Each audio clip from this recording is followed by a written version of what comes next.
D-Machine world record by Valley172. Okay, this does not have audio, so I am gonna put on some stuff right now. Okay, so chat, what's wild about this Easter egg speedrun is that it has not been beat for a bit. Did you just see that? Did you just see that? Look. He grabbed the part from there? You usually have to suck that part up with the die. Bro, this map is busted. I didn't even know about... Okay, that's a huge skip. Also, you can't use Rampage Inducer for the official Cold War eggs. Bro, that was mad, bro. Oh my gosh, that was insane. I legit have to try and see if you can do that. But I kid you not, y'all. This D-Machine world record was unbeatable for like a good year, I would say. Maybe even 2. Like, it took a long time for this to get beat. But seeing this get beat all the time now is so cool. Obviously, he has purple rarity. People always ask, how did he start with purple rarity? There's a super Easter egg on Cold War where you can get your first weapon to start with purple rarity. Genuine question, chat. One of the chat of you still play Cold War. I have not loaded this game up in a minute. I will only load up this game for when I go through all the eggs, but I rarely actually load up Cold War, I find. And I also think that this game had a ton of security issues, and so, okay, huge double points. He's come up, obviously, to the top of not for the best spawns here. We've seen this before. Ain't that cheating? Nah, man. Anything's really allowed. And also, the double points on the Wonder Fizz there, that's such a great strategy to hit. And I just want to see, like, this world record went from, like, 50 minutes to 40 minutes to 30 minutes, and now, bro, it could even be like a sub 26 minute, bro. We could be getting huge advancements here. So, honestly, lads, like with COD 2024, I expect it to be similar to Cold War, like mechanical-wise. I just hope the maps are more interesting. Because honestly, I look back at Cold War, and I'm like, it's kind of sad that D-Machine is honestly like the most interesting map on the game. Do you remember the Seps? I do. So, D-Machine's Easter egg is very much related to RNG because it's all about when you teleport into the Dark Ether portals, right? And so, essentially, like, the easy part is just starting. As you can see, bro, she's Fisk. Black Ops Cold War right there.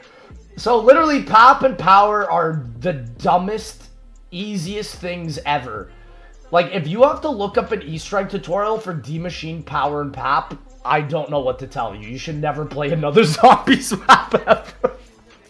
Especially if you're looking up on this one. It literally tells you, dog. But, okay, so he's essentially escalating through these rounds fast. And rounds are very important for the speedrun because it depends on how often you can go through the Dark Ether, depending on your round. You can only usually go into the Dark Ether once, unless it's for an Easter egg step. But again, that also has limitations, so it's all about it. So he is now going to run and start the PAP part and then go for Ether Scope. But, oh, beautiful, beautiful Ether Shroud. Did you see that? You cannot do that on MW3. And so this strat was solved last year, where you can literally Ether Shroud through the entirety of the Nocturne Totem building and go super fast. That is why you're also going to see him swap between different specialist upgrades. So yes, the Ether Shroud skips are huge. That, I think, was solved back in 2022 or 2023. Like, how efficiently you could do that. And he's like 11 seconds ahead on his splits, bro. Wow. So, he's going to run here, keep it going. Oh my gosh, this is very impressive. Just like seeing all the little skips in here is so cool. And yeah, so round 5, he hit his PAP portal, and now round 6, he's going to go get Ether Scope. His first part literally might be exactly where he's running to. This is another RNG part. Wow, he got first part right there.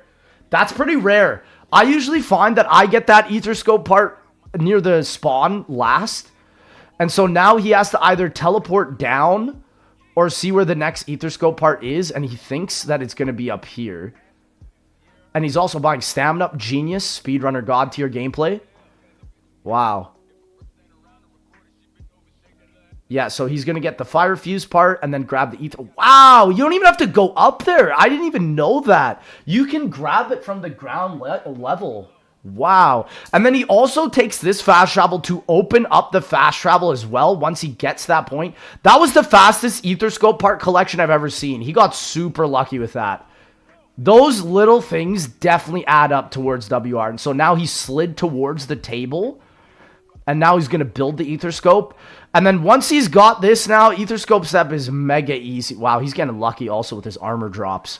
Because all he literally needs to do now is just start it up. He's going to get the Plague Hound gas already with all these Plague Hounds from the ether scope step. That's super smart. So he's basically just going through it as well. He's got the Megaton here as well, perfectly timed. So he's going to be able to put that card in and get the free die literally as soon as possible. This is a freaking perfect speedrun so far. He's done it perfectly. He's got frags as well. I don't remember how good frag grenades are in Cold War. I don't think they're that great. Bro has like 3 of them, but he's using them. I mean, does it... Okay, it's probably more for crowd control than points, I would say, but... Is that another double? Oh my gosh. Okay, no wonder this is WR. This is perfect RNG on the part spawns and perfect RNG even on... Wow, and he ended round with that C4. And with double points as well. And perfectly in time to get this dark ether part. Oh my gosh. Wow, and so now he's going to be finishing up his ether scope parts. This is a lot easier, in my opinion, to do. Like, this literally is just, like, hit the guy where you need to go. You don't even have to be there. You listen to his audio for, like, a second, and then you run through. Wow. I love how much this world record has evolved throughout the years, too. Like, it's just so cool. Equipment is incredibly good in Cold War, I agree. Like, I do have to say that I think equipment definitely got bested in this game. I think Cold War has the best system for equipment. I definitely have to say that. But does it have the best equipment in terms of, like, infinite damage and whatnot? I mean, I guess it does. The Monkey Bomb in Cold War is incredible. So literally right now, he's hoarding up his zombies and getting the free die. Oh my gosh. You ready for some thought-provoking questions? I mean, I am, bro. Bro, even the ghost there got the die. What a guy. Yeah, it's so crazy how he does this so fast. Like, he's still even in Dark Ether right now. And I think the reason why he's in Dark Ether is because he's going to get Malik, the Megaton that spawns in. Oh, bro, get out of there. Yeah, he's going to get this guy to shoot the tree, which is perfectly timed here as well. He's going to knock down the beaker and literally get it ready right here perfectly for when he's there. Wow. Even the perfect spot for him to charge it up and throw it to. Wow, beauty. Beauty. And so now he's on to the die upgrades. This is freaking insane, bro. Oh my gosh. How does the story in Call of Duty Black Ops 3 Zombies add depth to the gameplay? What mysteries or clues have you found? Well, it's a great thing because, like, okay, looking at this Cold War Easter egg, right, with D-Machine, you would say, like, how does this really differ from Black Ops 3 Easter egg steps? Because they are very similar, right? Like, it's pretty much just like, go to this place, grab this, do this to grab this, right? But the difference is, in my opinion, is like in BO3, they actually make the steps meaningful. Like, for example, on Cold War, what is the meaning behind, like, throwing a Semtex at a tank to shoot it at a tree that holds a decontamination agent where you put it into the map, you know? Like, that doesn't really make a lot of sense. What makes more sense to me is, like, the actual practical steps. And I think BO3 had an amazing job of balancing that to make it intricate, to make it fun, and to make it also engaging, right?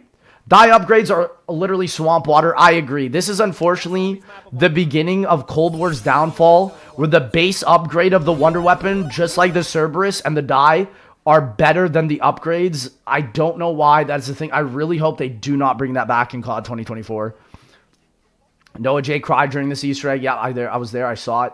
So fire upgrade is done. He literally did that while he was doing the Plague Hound. So super easy to get that done with the fire cutter. Honestly, it's usually the first die you get done. Next is now going to be lightning. And fire is the best one to do lightning with. And the reason why is because you're able to charge the shot and shoot it a lot farther than any of the other dies. He's now got the prong up as well. Do I ever get tired of zombies? No, man, because I always play other games. Like, you guys only ever see me play zombies, but, man, I try and play as many games as I physically possibly can. Like, I love games. Like, last night, I was literally up to, like, 4 a.m. playing, like, a Fortnite custom server. That I was like, bro, what is going on? Like, why is this so good? You know? I think good quality gaming can really come from anywhere. You don't need a bajillion-dollar studio. You don't need, like... Also, Poison Die is also great for that step because it, like, lobs the bullet, right? You really don't need a lot. Honestly, I think the best part of gaming and what makes gaming so great is just the vision behind what you're putting out. That, to me, is, like... That's everything. Why don't you stream Fortnite? I was up at, like, 4 a.m. in the morning. I probably should have streamed it, but, like... I was dazed and delirious, my friend. Dazed and confused, bro. Hey, whoa, not in the stream, man. Not in the stream. Cold War emotes, man. Who would have thought, bro? Bro's monka freaking TOSing me right now. Okay, so Lightning Die is done. The reason why Lightning Die is also really good, I would say, to get before the last one is because you can actually run really fast with the Lightning Die. But literally, he's got it literally done already. Perfectly timing as well with the Dark Ether. This is a beautiful run. No wonder this is WR. He's literally on point perfectly to hit every single Dark Ether rift. Like, he was there at the second it spawned. And now he's going to do the Decontamination agent where he gets the Dark Ether wrench and then does the tank step. This is what I mean in terms of, like, where Black Ops 3, I think, does these types of steps better. Is like, while yes, you have two randoms explaining the step, I feel like it's just not as meaningful as the way BO3 did it, you know? I guess Lex missed out on 20 subs. What are you talking about? What are you talking about right now, dog? But literally, unfortunately, there's nothing you can do to skip this. It's just dialogue. And that's something I definitely think hopefully gets added into the future of zombies is skippable dialogue. They added it in, like, 2 maps in BO4 with, like, Ancient Evil. And then they never added it back. Is this WR? Yes, it is. What do you think Treyarch needs to do in the next Zombies game to keep the experience alive? What do they need to change / add? More engaging aspects for gameplay and story. Like, story doesn't have to be the penultimate thing like it is in BO4. But for it to have a relevance and not just be like, oh, strike team. Get to the chopper, you know, like, I think personally removing the multiplayer and Warzone elements will help out big time, but I just don't think that they'll ever do it, you know. Lexus pizza healthy, I wish, but unfortunately it isn't. Bro, that Ether Shroud is mad. And he hits this Ether Shroud as well because look how fast he walks with the Decontamination agent. You can do the double there with the Ether Shroud. Wow, I didn't even know that you could hit it again while you're holding this thing. That was perfect. And so now he's switching to Ring of Fire. And so Ring of Fire is obviously for the boss because with the boss, you can cheese it so hard as long as you have Ring of Fire, the Poison Die upgraded once, and a Death Machine. If you have those 3 things, you will absolutely delete the boss, man. So now he's got the split Megaton. I'm shocked he got that so fast. And what's so cool about this step is you can literally just run out just like he did there. And you can see the cutscene happening here. There's literally nothing he can do right now. That's why he's just standing still. But freaking love this Easter egg. I remember watching this when it first came out and seeing people hit like 30 minutes and stuff was crazy. But now it's been brought down so hard. I miss Ring of Fire. One in the chat if you do as well. Honestly, I don't like playing MW3 without Ring of Fire, man. It feels like something's missing, you know? And so obviously right now he's buying the decoys and the death machines for the boss fight. It's wild because in Cold War, stamina is so good. It's like literally better than Jug in this game. And so he's standing here next for the Dark Ether Rift that's about to spawn once the cutscene ends. Also, Speed Cola is really good, mainly just for the Gallo. I think Speed Cola is kind of terrible in Cold War, but it's almost necessary for the shotties. You know, Ring of Fire isn't on Modern Warfare 3. It is not. No, they took it out because they don't want people camping and having a damage upgrade, which I guess is understandable. But like, honestly, I just hope COD 2024 doesn't have field upgrades. I don't think they were that good of an idea to add in like 3 games. It's in Cold War, Vanguard, and in Modern Warfare 3. You know, I think field upgrades just kind of made the system a little bit more boring. Like, the BL3 specialists had just so much more character and flavor. And that's what I mean. Like, just add a little bit of that extra oomph. You know, with COD 2024 having 4 years of development, like, these are the type of things I'm expecting. Just like the little extra things. Like, they had enough time. They should be able to deliver, you know? So what perks is he going to grab now? So Jug, I obviously think he's going to grab that just for boss fight, just for the extra hits. But honestly, in my opinion, Cold War armor is more important than Jug. Like, genuinely. So basically now he's just kind of waiting for this Dark Ether to end because he got the part that he needs. So he's literally just waiting, and he's almost ready for boss fight. He basically just needs to get out of this Dark Ether and then get into it. But what I'm seeing is he might actually run the Lightning Die into the boss fight. I have seen someone run the Poison Die upgraded, which I actually personally think is way better, but I think he's going to run the Lightning the whole way through. Wow, he is. He's gone into boss fight already. Dang. Okay. Well, this is going to be interesting because the last world record run I saw on D-Machine was with the Poison Die upgraded. Okay, so he is upgrading it once, but he's sticking with the Lightning. Fascinating. Okay, the reason why I like the Poison Die better for this step is because when you have the Poison Die, the first thing that Orlov does... Oh, bro, why you gotta do this to my boy Orlov? He goes and runs towards that corner of where the pap room is, and if you just spam the Poison Die there, you can do so much damage down to him. It's just insane, you know? Lightning is better for the escape, but, like, I think Poison, just for, like, the AoE control for this, is so much better. But he's going to have a perfect boss fight here, so I want to see how he does it. And usually you pop Ring of Fire immediately, and then second phase use Death Machine, but he's going to run this a little bit differently.